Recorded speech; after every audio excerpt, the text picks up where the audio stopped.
దావీదు గారి నిర్ణయం ఒకటే, దేవుడు అభిషేకించిన వ్యక్తిని నేను ఒక మాట కూడా అనడానికి నాకు రైట్స్ లేవు.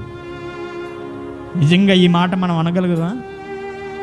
ఈ మాట మనం అనగలమా? దేవుడు అభిషేకించిన వ్యక్తిని దావీదు ఒక మాట అయినా అన్నాడా? కనీసం రాయి తీసుకొని చంపడానికి అవకాశం ఉండి కూడా దావీదు చంపాడా? చంపలా. ఇక నేనేమంటానంటే, దేవుడు అభిషేకించిన వ్యక్తిని ముట్టకూడదు ఆ భయం ఎవరిలో ఉంది? దావీదులో ఉంది. కానీ నేడున్న విశ్వాసుల్లో ఈ పరిస్థితులు కనబడతాయా?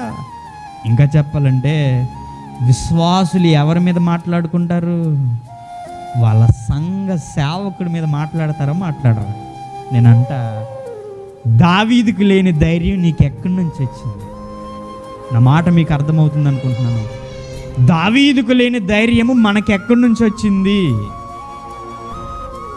దావీదు చంపాలనుకుంటే చంపగలడు. దావీదు దేవుని ఇష్టానుసారుడైన దేవుడి ఉద్దేశములన్నిటినీ కానీ దావీదు చంపాడా?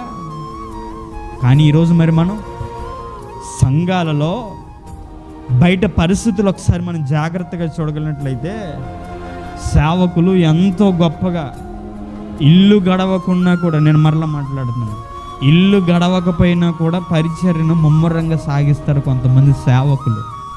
కానీ అటువంటి సేవకుల దగ్గర కొంతమంది ఆత్మీయులు ఉంటారు. వారు ఎలా ఉంటారంటే, సేవకుడిని పైకి లేవనెత్తాల్సింది పోయి అదే సేవకులు ఏం చేస్తారంటే నిందలు మోపుతున్నారు. లేరా ఇటువంటి విశ్వాసులు ఈరోజు?